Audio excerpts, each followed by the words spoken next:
Citizens speak out. Across the globe, the call for increased human rights, democratic ideals, and improved living conditions continues as people in many countries seek their government support for these basic freedoms.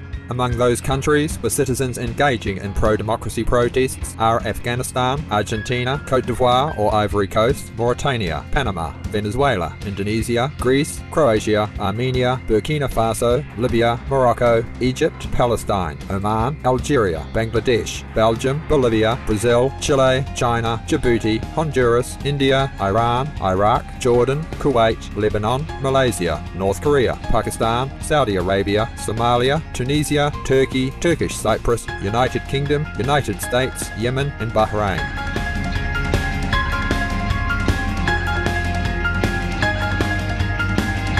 In Mauritania, where the main concern of protesters has been increasing food and fuel prices, Maghrabia news agency reports that the government has announced a 6-month program to open 600 stores selling staple foods at discounted prices. Following recent protests in Panama, President Ricardo Martinelli announced plans for constitutional reform, pledging social dialogue to avoid the failure of past reform efforts, which he said had suffered from insufficient public participation. In Bahrain, where peaceful protesters have been enduring a violent and deadly repression, Al Bayt news agency reports that 50 senior officials have resigned in protest of the violence. UN Human Rights Chief Navi Pillay on Thursday expressed deep alarm at the government's excessive use of force, pointing out that the military takeover of hospitals represented a shocking but clear violation of international law. Meanwhile, the United Kingdom sent planes to help evacuate citizens, and the Netherlands advised their nationals to leave the country. In addition, Press TV reported that thousands on Friday defied a government-imposed curfew to join in protest for political reform. To support the Bahraini protesters as well as call for Saudi troop withdrawal, demonstrations were also held in Iraq, India and the Saudi Arabian cities of Qatif, Safwa, Al-Wamiyah and Al-Rabia.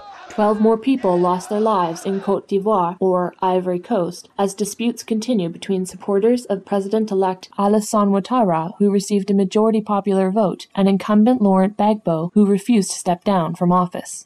At least 50 Yemeni citizens died, with hundreds more injured, as government forces shot pro-democracy protesters in the capital Sana'a. As President Ali Abdullah Saleh declared a state of emergency throughout the country, international leaders such as European Union Foreign Policy Chief Catherine Ashton, United Nations Secretary-General Ban Ki-moon, United States President Barack Obama and the French government urged the government to stop the violence. In Pakistan on Friday, politicians and tribal elders joined citizens in several cities to protest a United States drone strike or unmanned air attack that mistakenly killed more than 40 tribal elders and others gathered for a peace jirga.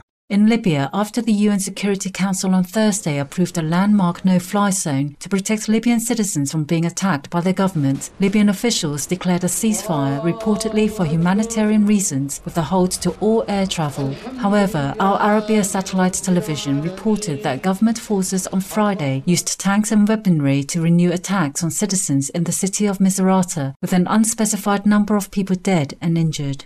Even before the no-fly zone was imposed, United Nations Secretary-General Ban Ki-moon warned against further such attacks, saying that killing citizens is a crime against humanity. In sorrow for those who have perished, we pray for an end to all conflict, and that heaven may bless citizens throughout the world to live in dignity, shared respect, freedom, and peace.